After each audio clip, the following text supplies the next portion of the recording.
যিবিলাকে অৰ্গেনাইজ কৰিছে অলপ চাফা কৰিলে ভাল হ'ল হয়। আমাৰ ফিল্ডখন আগতে বহুত চাফা আছিলে। এতিয়া আমাৰ এইটো স্কুলত স্পৰ্টছ উইকো চলিব এতিয়া এই 5 তাৰিখৰ পৰা ডিচেম্বৰৰ। ইয়াতে বহুত লেতেৰাটো এনেকৈ খেলিবতো নোৱাৰিব।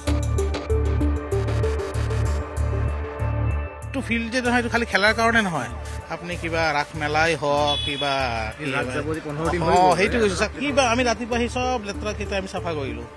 মেনেজমেণ্টে সেইবোৰ অলপ ক্লিনলিনেছৰ ফালে অলপ গুৰুত্ব দিয়ে। চবৰে অসুবিধা হৈছে আৰু যাব যদি আমি নিজে নিজেই কৰিব লাগিব যদি ব্যৱস্থা বেলেগকৈ লোৱা নহয়।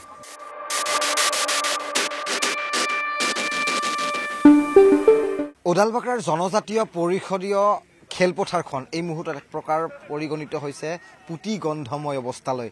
ৰাস শেষ হ'বৰ প্ৰায় 15 দিন হৈ গ'ল, কিন্তু তাৰ পিছতো এই খেলপথাৰখনৰ এক প্ৰকাৰ জৰাজীৰ্ণ বা যি এক প্ৰকাৰ লেতেৰাৰ পৰিৱেশ সেয়া এই মুহূৰ্তত সূচনা হৈছে। তাৰে মাজতে একাংশই এই মুহূৰ্তত খেলপথাৰত নামি তেওঁলোকে খেল খেলিবলৈ আগবাঢ়িছে। কিন্তু এই যিটো পৰিৱেশ এই মুহূৰ্তত প্ৰভাত সিঙে দেখুৱাই আছে, য'ত এক প্ৰকাৰ দমে দমে জাবৰ, একেদৰে প্লাষ্টিকৰ দমৰ পৰিৱেশ, য'তে ত'তে এক প্ৰকাৰ গাঁত খান্দি যি ধৰণৰ এই খেলপথাৰখনৰ যি ধৰণৰ এটা অৱস্থা, সেই অৱস্থাৰ মাজতেই কিন্তু এই মুহূৰ্তত পুৱাৰ সময়ত, সন্ধিয়াৰ সময়ত বা দিনৰ সময়ত একাংশ এই মুহূৰ্তত আহি ইয়াত খেল খেলিবলগীয়া এটা পৰিৱেশ এই মুহূৰ্তত ইয়াত সূচনা হৈছে। কিন্তু আটাইতকৈ দুৰ্ভাগ্যজনক বিষয় এয়াই যে গুৱাহাটীত খেলপথাৰৰ অভাৱ, কিন্তু তাৰে মাজতো যি 2-এখন খেলপথাৰ আছে তাত বাণিজ্যিকৰণ কৰা হৈছে ঠিকেই, কিন্তু স্বাস্থ্যৰ প্ৰতি যি ধৰণৰ দায়িত্ব থাকে বা একাংশ শিশু কিশোৰে যিদৰে খেলক লৈ মনোনিৱেশ কৰে, কিন্তু তাৰ পিছত যেন এটা ডাঙৰ প্ৰভাৱ পৰিছে এই ধৰণৰ পৰিৱেশে। মানে যিবিলাকে অৰ্গেনাইজ কৰিছে অলপ চাফা কৰিলে ভাল হ'ল হয়। আমাৰ প্ৰব্লেমটো হৈ আছে এনেকুৱা, তেতিয়াও খেলি আছো আৰু খেলা স্পিৰিটতো থাকিবই যিয়ে হৈ যাক আৰু। ফিল্ডখন কাম নোহোৱা হৈ গৈছে চাগে। কাম নোহোৱা হৈছিলে, তেতিয়াও পিচ টিচ অলপ ঠিক কৰি কেনে এতিয়া কৰিছো আৰু এতিয়া খেলা লায়ক হৈছে আৰু অলপ খেলিব পাৰো। তথাপি দুৰ্গন্ধ বা লেতেৰা অলপ আছে। লেতেৰাটো বহুতেই আছে, পুৰা প্লাষ্টিক চাষ্টিক ৰাখৰ কাৰণে পুৰা প্ৰব্লেম হৈ আছে। আমাৰ ফিল্ডখন আগতে বহুত চাফা আছিলে। এতিয়া আমাৰ এইটো স্কুলত স্পৰ্টছ উইকো চলিব এতিয়া এই 5 তাৰিখৰ পৰা ডিচেম্বৰৰ। ইয়াতে বহুত লেতেৰাটো এনেকৈ খেলিবতো নোৱাৰি। বহুত গেম আমাৰ সৰুজাইত কৰি দিছে। ৰাস আপোনাৰ নৱেম্বৰৰ 13 তাৰিখে শেষ হৈছে। নহয়, বস্তুবিলাক লৈ গৈছে ঠিকে, জাবৰখিনিয়ে ঠিক কৰা নাই। য'ত ত'ত গাঁত খান্দিছে, টিংবিলাক তাতে থৈ দিছে। বাচ্চা খেলি থাকে ইয়াতে, কিবা তাতে লাগি গ'লে এনেকৈ দিগদাৰ হ'ব আৰু। ক'ব খুজিছোঁ যে কমিটিয়ে ইয়াতে যেন এইখিনি চাফা কৰি দিয়ে, যেন এইখিনিত মানে আপোনাৰ কি হয়, এই ৰবিবাৰটো বেছিকৈ মানুহে ইয়াতে খেলিব আহে, দৌৰিব আহে, সেইখিনি মানুহৰ যেন মানে সুবিধা কৰি দিয়ে এইখিনি চাফা কৰি কিনে। সমস্যা মানে কি, আমাৰ একচুৱেলি খেলিবলৈতো বেলেগ ঠাই নাই আৰু এইটো এটা ওচৰত আছে, আৰু বাকী যিবোৰ আছে আপোনাৰতো বহুত দূৰত ইমান দূৰ যাব নোৱাৰি আমি। আৰু জেনেৰেলিটো আজিকালি ফিল্ড চিল্ড ভাড়া কৰিতো খেলিব নোৱাৰা হৈছোৱে। চ' এইটো এটা ফিল্ড আছিলে যিটো আমি খেলিব পাৰোঁ, কিন্তু এতিয়া যিটো ৰিচেণ্টলি আপোনাৰ ৰাস মেলা বা কিবা হৈ গ'ল, চ' সেইটো হ'বলগীয়া বস্তুটো হয়ে, প্ৰত্যেকবাৰে হয়, কিন্তু এইবাৰ অলপ বেছি মেষ্ট আপ দেখিছোঁ। চ' সেইটো কিবা এটা ব্যৱস্থা কৰিলে ভাল আমাৰ কাৰণে, আমি খেলিব পাৰিম। আমি নহয়, বহুত ওচৰতে বহুত ল'ৰা আছে, আপুনি অলপ পিছত আহিলে দেখিব ইয়াতে প্ৰায় এৰাউণ্ড আপোনাৰ 4-5টামান টিম খেলি থাকে। চ' চবৰে অসুবিধা হৈছে আৰু যাব যদি আমি নিজে নিজেই কৰিব লাগিব যদি ব্যৱস্থা বেলেগকৈ লোৱা নহয়। ৰাস কমিটিৰ চূড়ান্ত কৰ্মকাণ্ড জ্ঞানহীনতাৰ এই বাস্তৱ ছবি, য'ত কোৱা হৈছে স্বচ্ছ ভাৰতৰ কথা, কিন্তু তাৰ এখন বিপৰীত ছবিয়ে ৰাজধানী চহৰ গুৱাহাটী মহানগৰীৰ মাজমজিয়াত যি দৃশ্য আপোনালোকে আনখন স্ক্ৰীণত দেখি আছে, সঁচাকৈ খুবেই চিন্তনীয়। কাৰণ এই যিটো ৰাস কমিটিৰ প্ৰসংগটো এই মুহূৰ্তত আহিছে, প্ৰায় 15 দিন সময় হৈ গৈছে ৰাস শেষ হোৱাৰ, কিন্তু তাৰ পিছতো এই গোটেই যিখন খেলপথাৰৰ আমি পৰিৱেশ দেখুৱাইছোঁ, তাত ঠায়ে ঠায়ে প্ৰকাণ্ড গাঁত, ঠায়ে জাবৰৰ দম, কিন্তু তাৰে মাজতে এই পুৱাৰ সময় বা আবেলিৰ সময়ত তেওঁলোকে খেলৰ মাজত সময় অতিবাহিত কৰিবলগা হৈছে। খেলপথাৰৰ অভাৱ, তাৰে মাজতে একমাত্ৰ থকা এই বৃহত্তৰ অঞ্চলটোৰ খেলপথাৰখনৰ এই অৱস্থাই কিন্তু প্ৰতিজন খেলুৱৈৰ মনকে কিন্তু চুই গৈছে। খুব ব্যস্ত এই ফিল্ডখন, কিন্তু যিটো পৰিৱেশ, এই লেতেৰা পৰিৱেশ, গুৱাহাটীত এনেই খেলপথাৰৰ অভাৱ।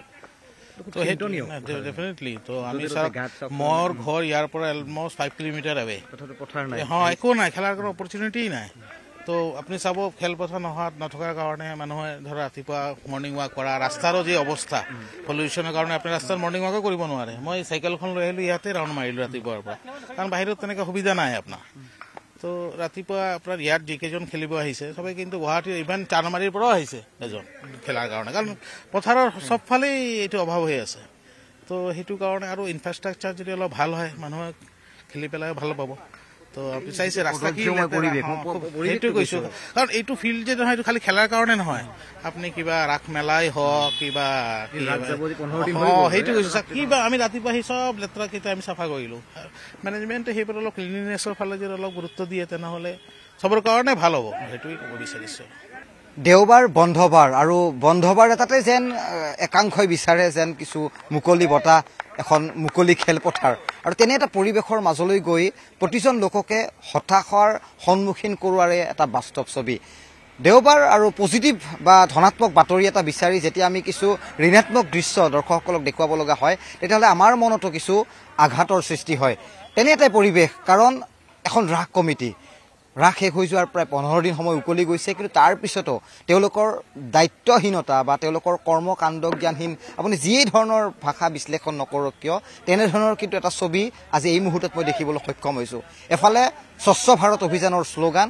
আনফালে এই দৃশ্য এয়া হৈছে বৃহত্তৰ কাহিলীপাৰা অঞ্চলত থকা ওদালবাক্ৰাৰ যি জনজাতীয় খেলপথাৰ আৰু মডাৰ্ণ ইংৰাজী হাইস্কুলৰ ঠিক গাতে লাগি থকা এই খেলপথাৰৰ আজিৰ ছবিয়ে কিন্তু প্ৰতিজন লোকক এবাৰ হ'লেও চিন্তা কৰিবলৈ বাধ্য কৰাব কাৰণ ৰাস হৈ গ'ল ৰাস হৈ যোৱাৰ পিছত কিন্তু এই খেলপথাৰৰ ঠায়ে ঠায়ে প্ৰকাণ্ড প্ৰকাণ্ড গাঁত যি গাঁতৰ মাজত একাংশই খেলিছে জাবৰৰ দমৰ মাজতে ৰৈ একাংশই এই খেল খেলি তেওঁলোকে সময় অতিবাহিত কৰিছে কিন্তু ইয়াৰ যিসমূহ দায়িত্ব এই দায়িত্বত ফালৰি কাটি বা আঁতৰত থাকি কিন্তু একাংশই এইসমূহ দৃশ্য দেখি যেন তেওঁলোকে উপভোগ কৰিছে কিন্তু স্বচ্ছ ভাৰত অথবা ৰাস কমিটিৰ দায়িত্ব এইবোৰ বিষয়ক লৈ আমি এবাৰ সমালোচনা কৰিব বিচাৰিছোঁ কাৰণ গুৱাহাটীত খেলপথাৰৰ অভাৱ কিন্তু যিখন খেলপথাৰ আছে তাতেই যদি এই ধৰণৰ পৰিস্থিতিৰ উদ্ভৱ হয় তেতিয়াহ'লে প্ৰতিজন খেলপ্ৰেমী বা প্ৰতিজন খেলক ভাল পোৱা লোকেই কিন্তু এক প্ৰকাৰ মনত